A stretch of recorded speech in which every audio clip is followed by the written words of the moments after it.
Con ustedes, el profesor Carlos Barbieri, con la clase Administración Eclesiástica. Bien, ahora entonces entraremos en la tercera etapa administrativa. Como dijimos, la dirección. Entonces vamos a ver tres puntitos claves. Una vez que hayamos apreciado la realidad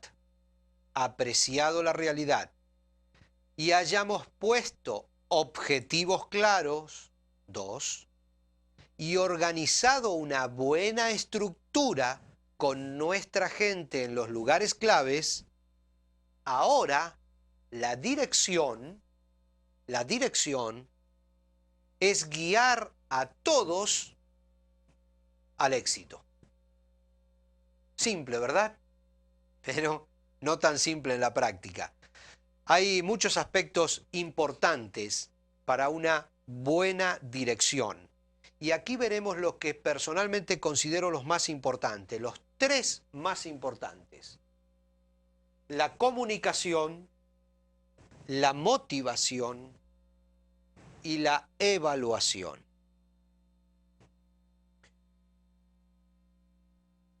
Hace algunos años, cuando fui estudiante de periodismo allá en Buenos Aires, en mi tierra, en el sur, nos hicieron una práctica acerca de los problemas de la comunicación en grupos.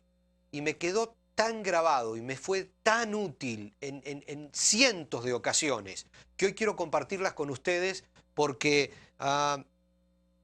definitivamente que van a poder también utilizar este ejemplo, este juego en beneficio propio, sacarle provecho. Nos hicieron sentar en distintos lugares del aula. A un pequeño grupo, 3 o 4, les dijeron: ustedes tienen que inventar una idea, un cuento, una fábula, con distintos detalles, pero no muy larga. Estamos hablando de 10 frases, algo que se pueda contar en 3, 4 minutos, algo bien simple, no algo muy complicado, pero que tenga algunos detalles. Una persona que sale a la calle, que saluda al vecino, que agarra al perro, que lo lleva a pasear, que lo lleva al arbolito, etc. Un detalle un argumento como de una novela. Entonces luego ese grupo tenía que llamar a una persona y contarle en voz baja todo el argumento que había inventado. Entonces llamaron a una persona y le contaron todo lo que habían creado, esa pequeña obra de teatro. Entonces esta persona escuchó sin decir una sola palabra y luego tenía que ir y contársela a otra persona en voz baja. Entonces iba, se lo contó en voz baja a esa persona, a esa otra persona, y luego esa otra se lo tenía que contar a una tercera persona. Entonces iba y se lo contaba en voz baja a esa tercera persona. Luego esa tercera persona a una cuarta. Nada más. Y esa cuarta tenía que decir en público lo que había escuchado, tenía que relatar esa obra de teatro, y este grupito que había creado la obra de teatro tenía que también decirla. Y entonces todos pasamos como una hora riéndonos de las pavadas que dijo totalmente distintas de la verdadera historia que había creado este primer grupo. Solamente había pasado por 4 personas. Pero el hecho de pasar por esas 4 personas había deformado de tal manera la realidad que era otra obra de teatro totalmente distinta. No tenía nada que ver. Era increíble que no tenía nada que ver con la historia primera que había contado este grupo, o que había creado, formado, pensado, inventado este grupo. Los problemas de la comunicación. Los problemas de la comunicación son terribles. El mensaje se deforma cuando pasa a través de la experiencia de una persona.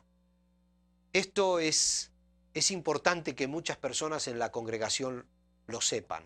Y hacer este juego con el grupo juvenil o en alguna reunión especial, en algún campamento, para que puedan darse cuenta a dónde puede deformar un pequeño chisme, un pequeño comentario que se va diciendo de boca en boca, en qué puede terminar.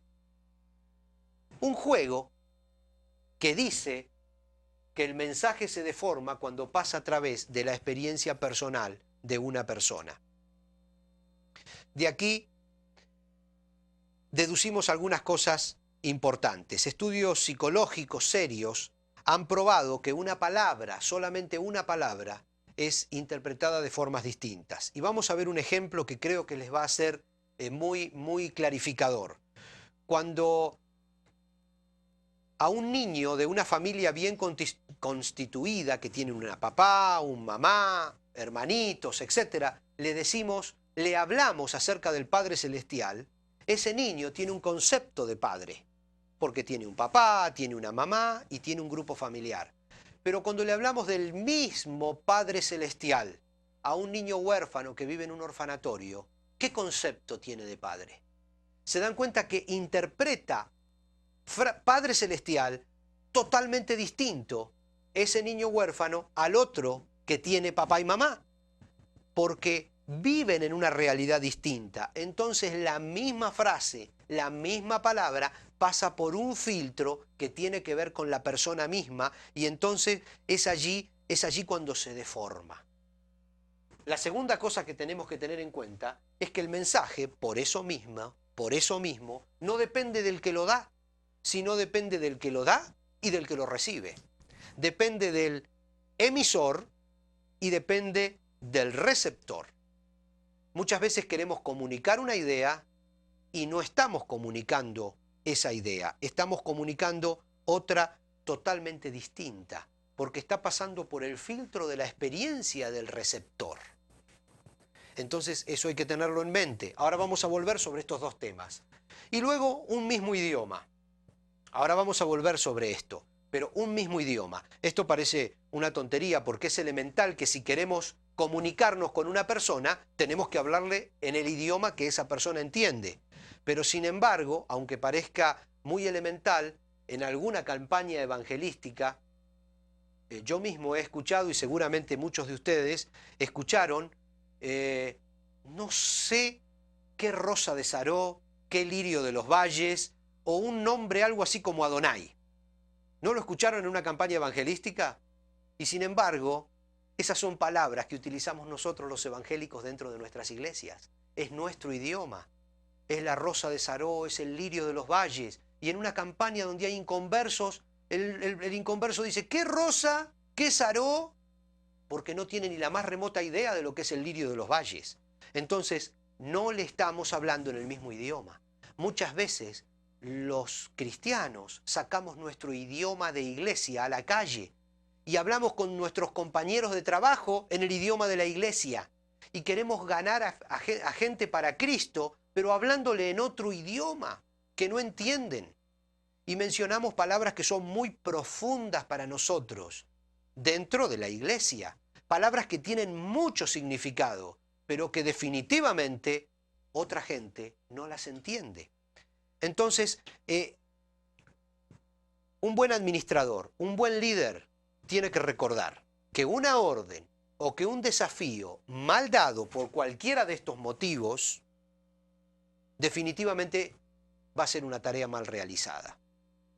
Y me refiero porque dentro de la iglesia hay personas nuevas que no tienen años escuchando himnos y Reina Valera, y entonces nosotros le hablamos a una persona que hace 2 meses se convirtió de la concupiscencia, y esa persona va a ser así, pero no va a entender lo que le estamos diciendo. Y está dentro de la iglesia. O sea que a veces no solo tenemos que cuidarnos de no hablar en otro idioma a la gente que está fuera de la iglesia, sino a la gente que está dentro de nuestro mismo grupo y que no entiende esas palabras más profundas de nuestro idioma evangélico. Por eso comunicar es un detalle hay que tener mucho cuidado, hay que ser muy específico en lo que uno quiere decir. La solución, porque tenemos que volver a las soluciones, es definitivamente dar órdenes claras, en amor y sin presionar. Básicamente compartiendo una idea, pero lo más importante es asegurarnos que la persona está atendiendo entendiendo a fondo lo que queremos decirle. Hay que usar la expresión "me estoy explicando". Y miren la diferencia. Muchos líderes, y yo lo he visto, lo he escuchado, y a mí me ha pasado miles de veces, uno dice, ¿me entendió? ¿Ustedes están entendiendo lo que digo? Y las personas se ven expuestas. Entonces dicen sí. Porque se ven expuestas y no quieren sentirse expuestas a tener que decir, no, no entendí, no me entró. Entonces la persona automáticamente dice sí. Y uno se va contento pensando que sí entendieron y no entendieron. Pero cuando uno dice, me explico, el que se está exponiendo es el que habla. Entonces el otro con toda libertad dice, no se explicó.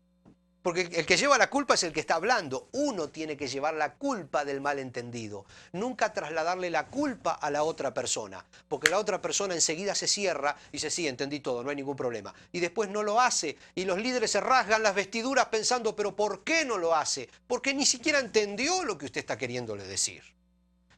Pero usted le dijo, ¿me entendió? Y la persona dice, sí, por supuesto, sí. Y la mitad no le entendió. O se lo entendió, pero a través de su propio filtro personal, a través de su propia experiencia. Él le agregó lo que pensó que usted quería decir.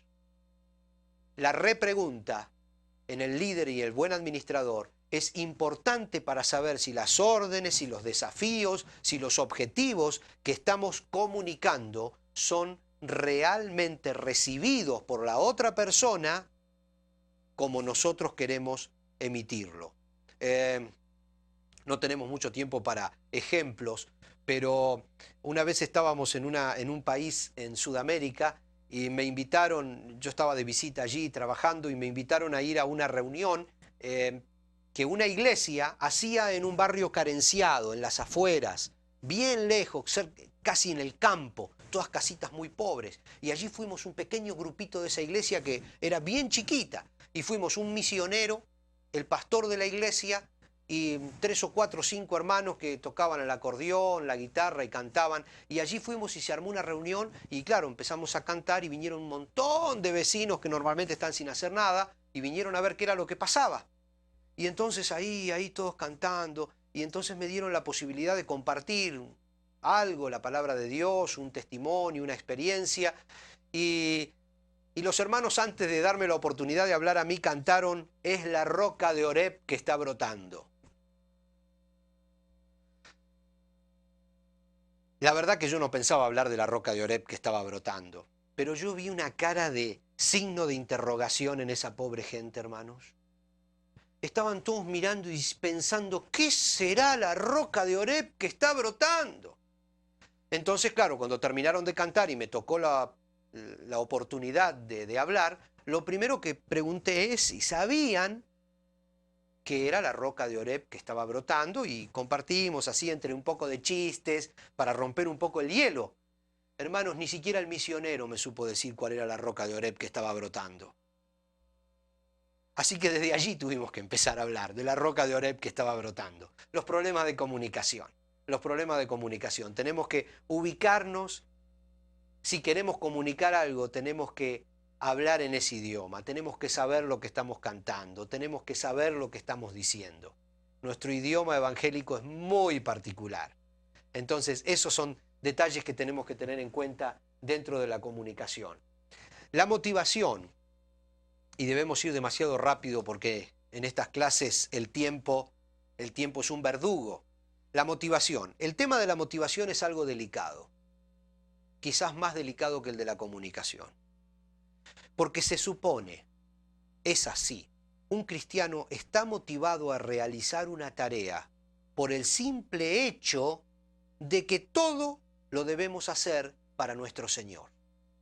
En pos del gran y supremo objetivo de servirle y adorarle por lo que Él es y por lo que Él nos da. Simple, la motivación está dentro de uno, viene de Dios.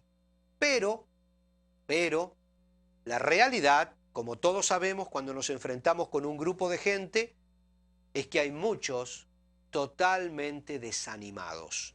desalentados. Gente que no quiere involucrarse en nada y que se los desafía una y mil veces y la gente inmóvil escucha y le entra por un oído y le sale por otro oído. Y pastores y líderes y obreros cristianos se desangran tratando de encontrar la forma de motivar o animar a esos cristianos. ¿Qué es lo que pasa? ¿Por qué suceden estas cosas? Siendo que la motivación a hacer una tarea es suprema. O sea que no hay que motivar a la gente con elementos humanos, como se los motiva en una empresa, que se los anima, se les da más sueldo, etcétera, beneficios. La motivación nuestra viene de dentro. Entonces, ¿cómo puede haber gente desanimada? Vamos a ver 2 o 3 cosas por las cuales hay gente desanimada. Malos objetivos en el pasado. Malos objetivos en el pasado. Ya hablamos de esto anteriormente, pero ahora vemos que si en el pasado hubo malos objetivos, actividades que terminaron en la nada, que nunca se logró el objetivo, actividades que morían en sí misma, activismo, la gente puede estar agotada y cansada de tanta actividad. Entonces están desanimados, desalentados, no quieren seguir. B, mala administración del tiempo. Otro tema delicado. Muchas iglesias sufren de un mal moderno. Se llama reunionitis. Reunionitis. Por eso hablamos antes de que hay que descentralizar, dándole tareas a la gente, pero no inventando actividades que creen reuniones y reuniones y reuniones. La reunionitis es un mal que hay que evitar, porque se junta a la gente continuamente, y que venga el miércoles, y que el sábado a la mañana hacemos una reunión, y que vamos a hacer el lunes a la noche un desafío. Y por el hecho de juntar a la gente. Incluso hay lugares a donde a uno lo citan y uno va y se encuentra alrededor de una mesa y en toda la noche no se habla del tema por el cual a uno lo citaron. Hay oración, hay lectura bíblica, se canta, nos vamos a casa, discutimos de temas varios, pero a nosotros nos citaron para una cosa y esa cosa ni se tocó. A veces ni el líder que citó llega a la reunión. Entonces, provoca desgano en la gente y se apartan de las actividades por considerarlas absorbentes y sin sentido. Y acá hay uno de los problemas más graves que sufren las iglesias cristianas. Resulta que cuando el líder pregunta por qué la gente no viene a las actividades, nadie le responde con la verdad. Porque responder con la verdad significaría ser señalado como poco espiritual. Entonces la gente simplemente se va, pone una excusa barata, no viene a la reunión, pero nadie o muy pocos van de frente y le dicen al líder, mire, estamos cansados de reuniones sin sentido. Porque entonces se exponen a que le diga, usted no es suficientemente espiritual. ¿Me comprenden? Entonces los líderes viven y vivimos sin saber por qué la gente no se motiva, sin saber por qué no vienen a las reuniones. Hay que analizar un poquito más atrás. Malos objetivos, mala administración del tiempo en el pasado. Poco reconocimiento. Otro tema, y tenemos que avanzar, otro tema importante. Aunque el apóstol Pablo en Romanos 13:7 dejó claro, que debemos dar honra al que merece honra, muchas veces líderes, administradores en nuestras iglesias no damos la honra debida a las personas que trabajan bien. Por supuesto, el Señor sabe, para el Señor nada le es oculto, pero por algo está escrito que hay que dar honra y hay que pagar honra al que merece honra. Cuando dejamos de reconocer a una persona en público por algo bueno que realizó y dejamos de alentar a esa persona con ese reconocimiento, dejamos de pagar honra, si en varias ocasiones sucede esto, olvídese, esa persona estará totalmente desmotivada para una nueva tarea, porque le debemos honra, poco reconocimiento. Entonces, la motivación la da el mismo Señor en nosotros, pero es nuestra función, la del buen administrador, limpiar el camino, sanar viejas heridas, para que esa persona sea sensible a la motivación de Dios. Sanar las viejas heridas. Si hay que pedir perdón, pedir perdón. Si hay que comenzar dando el ejemplo, comenzar dando el ejemplo de que ahora no volveremos a cometer los errores del pasado. Pondremos objetivos claros, definidos, concretos, alcanzables. Trataremos de administrar el tiempo lo mejor posible. Trataremos de darle lugar a la persona como individuo, a la familia. Y reconoceremos a la persona que merece reconocimiento. Tercero, la evaluación. Ya venimos hablando desde Génesis 1 acerca de la evaluación. Evaluar es mirar hacia atrás con la intención de corregir y hacia adelante con la intención de asimilar experiencias y, si es necesario, cambiar el camino. Si no tenemos la intención de corregir, las evaluaciones no sirven. La evaluación es un proceso constante, debe ser seria y profunda. No hay que esperar hasta último momento para evaluar cómo fue una determinada actividad. La idea es evaluar constantemente, evaluarse uno como líder y como administrador, y luego evaluar lo que está haciendo y lo que está haciendo que otros hagan. Evaluar la tarea, evaluar los objetivos y evaluarse a sí mismo, evaluar el liderazgo, evaluar continuamente. A mí me gusta allí cuando leo que Dios cada día veía lo que había hecho y decía, es bueno. Eso es lo que debemos hacer, pero con toda la sinceridad y toda la profundidad, que si no llega a ser bueno, nos paremos y digamos, bueno, aquí hay algo que cambiar. Porque la evaluación dice que a pesar de que teníamos un objetivo claro, que teníamos un objetivo perfectamente definido, en un tiempo específico, hay algo que está fallando, porque somos humanos.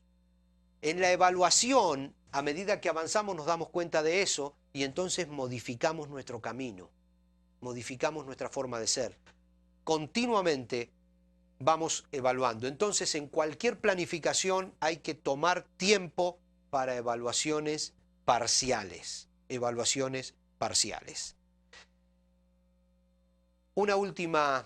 Antes de terminar esta clase, una última apreciación. Tenemos tres tipos de líderes, tres tipos de administradores eficaces. Uno, los que tienen el empuje, la fuerza, la visión y las ganas, pero realizan la tarea prácticamente solos. Hay muchos de esos líderes que no saben bien la gente que tienen a su alrededor, no quieren largar poder, soltar. Entonces tienen muchas ganas, mucha fuerza, pero hacen la tarea solos o prácticamente solos, a veces valiéndose de un pequeño equipo que los apoya. El segundo tipo de líderes, administradores también, son los que motivan y son excelentes motivadores, olvidándose que la motivación viene de Dios, pero básicamente son empujadores, animadores de la gente. Pero luego se sientan en una tribuna y miran cómo los demás juegan el partido.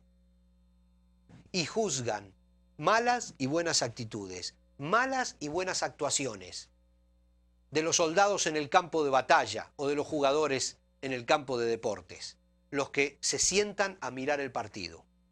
Y el tercer tipo de líder, el tercer tipo de administrador, que es el líder eficaz, el administrador centrado, es el que guía al equipo en el campo de batalla. Motiva, evalúa y corrige a medida que avanza el proyecto.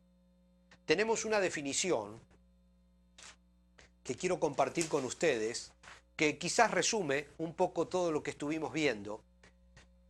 Dice que administrador cristiano eficaz. El administrador cristiano eficaz será entonces un líder espiritual que haya recibido su liderazgo y autoridad de Dios y sea guiado por Dios, que analice en profundidad la realidad y sea centrado, ubicado, objetivo, que clarifique objetivos alcanzables y los comunique eficientemente.